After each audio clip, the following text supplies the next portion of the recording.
Hello दोस्तों, स्वागत है आपका आपके अपने ही यूट्यूब चैनल उर्दू ज़बान की आवाज़ में। आज की वीडियो में हम दबस्तानी लखनऊ का ख़ुलासा देखेंगे जो आपके बोर्ड एग्ज़ाम में 6 नंबर का आता है। सरिया मुताला ये हमारी लास्ट वीडियो है। इसके बाद हम नज़म का हिस्सा चालू करेंगे। उसमें हम नज़म को देखेंगे। नज़म, गज़ल, मरशिया और कसीदा आपके हटा दिया गया है ना। कसीदा आपके हटा दिया गया है। तो स्टूडेंट, आप सभी लोग इस वीडियो को देखना ना भूलें। यह आज की वीडियो नंबर 14 है। इससे पहले हमने 13 वीडियो बनाई है। अगर आपने नहीं देखी है तो आपके वह लिए हेल्पफुल होगी, आप उसे ज़रूर देखें। उर्दू निसाब हिस्सा नज़म आइने अदब है ना। सरिया मुताला है जो 6 नंबर का आपका ये क्वेश्चन आता है। हमने दबस्तानी लखनऊ वगैरह सब कुछ करा दिया है। बोर्ड के विद्यार्थियों के लिए महत्वपूर्ण क्लास है, एक बार आप अवश्य देखें। अगर आप हमारे चैनल पर नए हैं तो हमारे चैनल को लाइक करें, सब्सक्राइब करें और बेल आइकन को प्रेस करें और अपने दोस्तों में शेयर करें, है ना। आज की वीडियो में हम देखेंगे दबस्तानी लखनऊ का खुलासा। दबिस्तानी लखनऊ का दिल्ली में बहादुर शाह जफ़र का ज़वाल होने पर, मतलब जब दिल्ली में बहादुर शाह जफ़र का हुकूमत थी तब ज़वाल होने पर इनके बहुत से दरबारी शायर, मतलब जो दरबार में इनके शायर होते थे, और दिल्ली के दूसरे नामी गिरामी शायर, है ना। तो दिल्ली के शायर और इनके दिल्ली के शायर और एक दरबारी शायर और नामी गिरामी शायर लखनवी नवाबों के दरबार में आ गए थे, है ना। कहाँ आ गए थे? लखनवी नवाबों के दरबार में आ गए थे। इस तरह दबस्तान दिल्ली के बाद दबस्तान लखनऊ भी उर्दू शायरी का एक अहम मरकज़ बन गए, यानी एक संस्था बन गई, एक मरतब बन गया। हम तो ये तस्लीम करते हैं कि लखनऊ के दबस्तान की शायरी महज लत्फ़ व इज़्ज़त के लिए थी, है ना। जो लखनऊ की शायरी है हंसी मिजाज के लिए थी, मगर इसमें ज़बान व बयान की खूबसूरती बेपनाह थी, है ना। इसमें ज़बान और बयान इस तरह होते थे कि तंज़ व मज़ा, खूबसूरती, सब नज़ारे इसमें देखने को मिलते थे। बहुत अच्छी शायरी होती थी। जितना हसीन ज़बान का इस्तेमाल लखनवी शायरों ने किया है वैसा इस्तेमाल कहीं और नहीं हुआ, है ना दोस्तों। जिस तरह की शायरी लखनऊ में हुई है वैसी शायरी और दूसरी चीज़ों में नहीं हुई, लखनऊ में हुई है। दरअसल लखनवी जो शायरों ने अपने मखसूस असलूब, जो उनके तरीके थे, असलूब से उर्दू ज़बान को भी साफ़ सुथरा और हसीन बनाया, है ना। जो लखनऊ के शायर थे उनको जो तरीका था, है ना, साफ़ सुथरा और हसीन बनाया, है ना। किसको बनाया? शायरी को। उर्दू शायरी को भी ख़वास से लेकर आवाम तक मकबूल बनाया, है ना। मतलब लोगों में एक जज्बा पैदा कर दिया, है ना। मकबूल मतलब आवाम और ख़वास में ये फेमस हो गई। बनाने में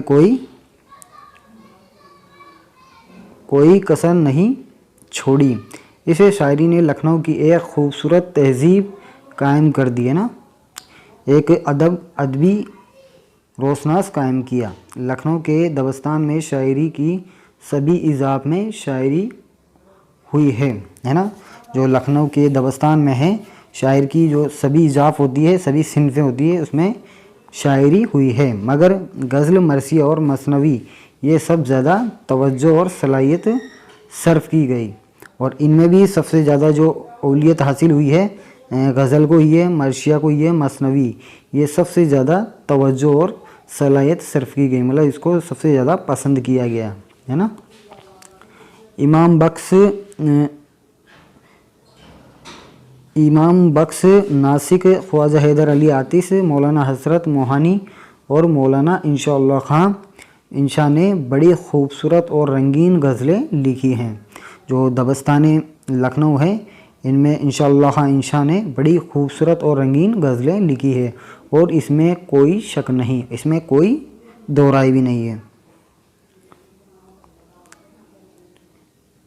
दोहरा नहीं है कि इनकी गज़ल निगारी फ़न के एतबार से बहुत कामयाब और बेमिसाल हैं, है ना। फ़नी एतबार से बहुत कामयाब और बेमिसाल है। किसकी है? इंशाअल्लाह खां इंशा की। नासिक ने तो उर्दू ज़बान को साफ़ सुथरा और ख़ूबसूरत बनाने पर भी बड़ी मेहनत की है ना। लखनऊ के दबस्तान में गज़ल के बाद सबसे ज़्यादा मकबूलियत और शोहरत मर्शिया की सिन्फ को हासिल है। लखनऊ के दबस्तान में अगर बात करें, गज़ल के बाद सबसे ज़्यादा शोहरत किसे मिली है तो वह मर्शिया को मिली है, मर्शिया की सिन्फ को हासिल हुई है। जिस तरह इस दौर में गज़ल के शायर हर जगह नज़र आते हैं, है ना, जिस तरह गज़ल के शायर हर जगह नज़र आते हैं, उसी तरह मर्शिया निगारी भी हर जगह मौजूद है। दरअसल मर्शिया की सिन्फ को जितनी मकबूलियत और अज़मत लखनऊ में हासिल हुई उतनी कहीं और ना मिली, है ना। जो दबस्तान लखनऊ है उसमें जो मर्शिया को जो मकबूलियत, जो उलियन हासिल हुई है, जो मर्तबा उसे मिला है और कहीं और नहीं मिला। ये एक तारीख़ी हकीकत है, ये एक ऐतिहासिक हकीकत है कि उर्दू के सबसे अच्छे मर्शिए लखनऊ में ही लिखे गए, है ना बच्चों। हमें ये ध्यान रखना है कि उर्दू के सबसे जो अच्छे मर्शिए लिखे गए हैं तो किस में लिखे गए हैं? लखनऊ के अंदर, दबस्तान लखनऊ में लिखे गए हैं। अगर चाहे लखनऊ में आली दर्जे की मर्शिया निगारी बहुत बड़ी तादाद में थे, है ना। लखनऊ में आली दर्जे की मतलब ऊंचे दर्जे की मर्शिया निगार बहुत बड़ी तादाद में थे। जो मर्शिया निगार जो शायर हैं बड़ी तादाद में लखनऊ में थे, मगर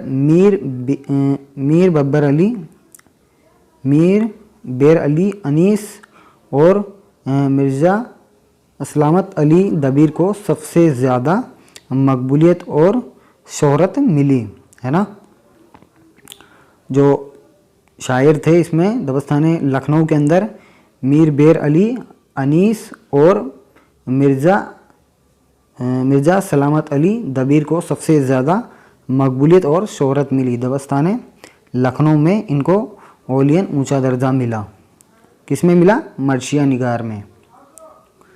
गज़ल और मर्शिए के बाद लखनऊ में मसनवी निगारी को भी बहुत फ़रोग मिला, है ना। गज़ल और मर्शिए के बाद जो तीसरी सिन्फ आती है मसनवी, इसको भी बहुत ज़्यादा अहमियत दी गई है ना, फ़रोग दिया गया। उर्दू ज़बान की दो सबसे अच्छी मसनवियाँ लिखना में जो है उर्दू ज़बान की दो सबसे अच्छी मसनवियाँ लखनऊ में ही लिखी गई। साथियों कुछ मिस्टेक आ गई, इस वजह से थोड़ी दिक्कत होगी। मतलब जो उर्दू ज़बान की दो सबसे अच्छी जो मसनवी लखनऊ में ही लिखी गई। अव्वल मसनवी मीर हसन की सैर अलबयान है मानी जाती है, जो अव्वल दर्जे की है, जिसका मर्तबा सबसे ऊंचा है, वह है मसनवी मीर हसन की, है ना। किसकी? मीर हसन की शेर अलबयान मानी जाती है। उर्दू दूसरी पंडित दयाशंकर नसीम की मसनवी गुलजार नसीम को तस्लीम किया गया है ना। पहली तो मीर हसन की शेर अलबयान को ओलिन हासिल है, उसके बाद गुलजार जो नसीम है उनकी मसनवी क्या है? गुलजार नसीम को सबसे ज़्यादा फ़रोग मिला। ये दोनों मसनवियाँ ख़याली किस्सों पर लिखी गई है ना। किस पर लिखेगी? ख़याली किस्सों पर लिखी गई है, मगर ज़बान, बयान और रंगारंगी के एतबार से ये वाकई कामयाब और बेमिसाल हैं। ये जो दोनों मसनवियाँ हैं बेमिसाल है, कामयाब है। मजमूई तौर पर लखनऊ के दबस्तान की शायराना खसूसियात को तख़ल्लुफ़ व तज़ा के बावजूद उसकी लिसानी अफादियत और अहमियत को मद्देनज़र रख कर तारीख़ी कह सकते हैं, जो आज तक भी मशहूर व मकबूल है और इसकी अदबी तारीख़ में एक अहम और बेमिसाल हैसियत है। लखनऊ की शायरी में अरबी और फ़ारसी अल्फाज का बहुत ज़्यादा इस्तेमाल है ना साथियों। लखनऊ की जो शायरी में अरबी और फ़ारसी जो अल्फाज हैं का बहुत ज़्यादा इस्तेमाल है, मगर हस्न व सबाब हर तरह से मौजूद है और आम हिंदुस्तानी बोलियों के गैर दिलचस्प करखत अल्फाज का इस्तेमाल नहीं के बराबर है। इसलिए कहा जाता है कि लखनऊ के दबस्तान की शायरी ज़बान के एतबार से सबसे खूबसूरत शायरी है। ये कहा जाता है कि लखनऊ शायरी मसनवी शायर हैं और इसमें सच्चाई और सोज व गदाज नहीं है, वह ताशीर नहीं है, दिल व दिमाग मुतासिर हो जाएं। कुछ लोग ये कहते हैं कि लखनवी जो शायरों ने अपनी शायरी में ज़बरदस्त दिमागी परवाज़ दिखाए हैं और दिल की अंदरूनी कैफियत पर कलम नहीं उठाया है। इसलिए लखनऊ की शायरी सिर्फ दिमागी शायरी है और इसका दिल से कोई ताल्लुक़ नहीं है। मगर हमें ये भी नहीं भूलना चाहिए कि लखनऊ के शायरों ने उर्दू शायरी की फ़नी क़वाइद यानी ग्रामर व कानून पर पूरी सख्ती से अमल किया। यानी इन्होंने हर तरह की सलाहियत मौजूद थी, फ़नी क़वाइद हर तरह से इन्होंने सख्ती से अमल काम में लिया और फ़न की हदों में रहकर बेहतरीन शायरी की है ना, और कला के एतबार से इन्होंने बेहतरीन शायरी की है, जलवे दिखाए हैं। इनकी शायरी में दुनिया व आखिरत की गमगीनी और फ़िक्रमंदी तो नहीं है, मगर जिंदी को ऐश व निसात के आलिम में जीने का पैगाम ज़रूर मिलता है। लखनवी शायरी उदासी और मायूसी के आइंदार तो नहीं करती, मगर उम्मीद व ख्वाहिश के रंगों से ज़िंदगी को सजाती हुई महसूस होती है। इस नज़रिए से लखनवी दबस्तान के शायरों की रंगारंग शायरी यकीनन इनकी ही नहीं बल्कि तमाम उर्दू अदब का एक कीमती सरमाया मानी जाती रहेगी और हर दौर में इसकी अहमियत वह कीमत तस्लीम की जाती रहेगी। मतलब यह उर्दू ज़बान में हमेशा मकबूलियत में रहेगी और हमेशा याद की जाएगी और इसकी जो कीमत तस्लीम की जाती रहेगी, है ना, जो इसकी इम्पोर्टेंस है वो हमेशा बनी रहेगी। अब हम देखते हैं दबस्तान लखनऊ की क्या क्या खसूसियात है, क्या क्या विशेषता है। दबस्तान दिल्ली के मुकाबले में दबस्तान लखनऊ की खसूसियात बड़ी हद तक मुख्तलिफ हैं, है ना। जो दबस्तान दिल्ली के मुकाबले दबस्तान लखनऊ में बहुत अच्छी और उम्दा शायरियाँ हुई है। नंबर 1 देखते हैं हम। शेराए दिल्ली के यहाँ तसव्वुफ़ के गहरी छाप हैं। लखनऊ में चुनाचे फारिग अलबाली की सबब अहले लखनऊ ऐश व असरत में मुब्तला हो गए थे, इसलिए इनके यहाँ शायरी में ऐश व असरत और वारदात हस्न की मौज़ूआत कबसरत हैं और तसव्वुफ़ के मुज़ामिन ना होने के बराबर हैं।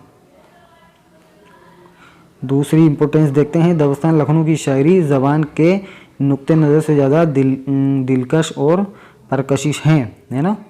दिलकश है और परकशिश है। चूँकि ये अवधी का इलाका है, इसलिए यहाँ की ज़बान उर्दू ज़बान से ज़्यादा लहज़ नरम और शेर हैं। तीसरी है अहले लखनऊ हर मामले में दिल्ली वालों से अलग और मुमताज़ नज़र आने के ख्वाह नज़र आते हैं। जो जो लखनऊ है, लखनऊ की शायरी है, वो दिल्ली वालों से अलग और मुमताज़ है ना, खूबसूरत नज़र के ख्वाह नज़र आती है। मतलब खूबसूरत नज़ारे उसमें दिखाई देते हैं शायरी में। ज़बान के सिलसिले में शेराए लखनऊ ने अहले दिल्ली से अपना रास्ता अलग निकाला। जो लखनऊ के शायर थे, शायर हैं, उन्होंने दिल्ली से अपना रिश्ता अलग निकाला। मतलब दिल्ली के जो शायर थे उनसे अलग अपना रिश्ता अलग निकाला। दबस्तान लखनऊ के शेरा ने जज्बात से अल्फाज की नो पलक संवारने और ज़बान में लताफत पैदा करने पर जोर दिया। जो लखनऊ वाले जो शायर हैं उन्होंने ज़बान पर अच्छी पकड़ और लताफत, हंसी और मजाज, हर अलकाब व आदाब अच्छी तरह से पेश किए। दबस्तान लखनऊ के शेरा ने दबस्तान दिल्ली के मुकाबले में संगलाख ज़मीनों में शहर के इनके यहाँ रियायत लफ्ज़ी ज़ाया व बदाया, सनाया व बदाया, ज़िला ज़िग्गत, दौरा ज़कार, तस्बीहात व इस्तिहारात की भरमार है। यानी इसमें सनाया बदाया है, जगत, दौराज़कार और तस्बीह व इस्तिहारात की भरमार है। शेराए दिल्ली के यहाँ दाखिलियत मादी, जबकि शेराए लखनऊ के कलाम में हारजियत का गलबा है। दबस्तान दिल्ली के शेरा आमतौर पर हकीकी जज्बात और वारदात कब्ल को पेश करने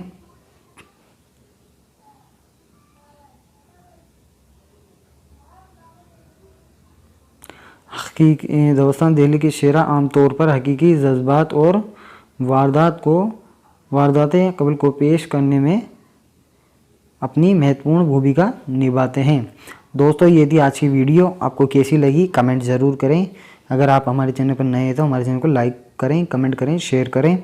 अगली वीडियो में हम नज़म से मुतालिक जो भी खुलासे होंगे वो देखेंगे, नज़म देखेंगे। उसके बाद हम गज़ल को देखेंगे, फिर मर्शिया को देखेंगे। कसीदा तो हटा दिया गया है, इसलिए हम कसीदा को नहीं देखेंगे। अगली वीडियो में हम या तो नज़म को लेंगे या गज़ल को या मर्शिया को। आप कमेंट करें, हम पहले गज़ल पढ़ाएं या नज़म पढ़ाएं या मर्शिया को पढ़ाएं। दोस्तों, आपका सपोर्ट हमारे लिए ज़रूरी है। आप हमारे चैनल पर नए हैं तो हमारे चैनल को लाइक करें, सब्सक्राइब करें, बेल आइकन को प्रेस करें। हम ऐसी अच्छी वीडियो आपके लिए लाते रहेंगे। मिलती है अगले वीडियो में, तब तक के लिए बाय।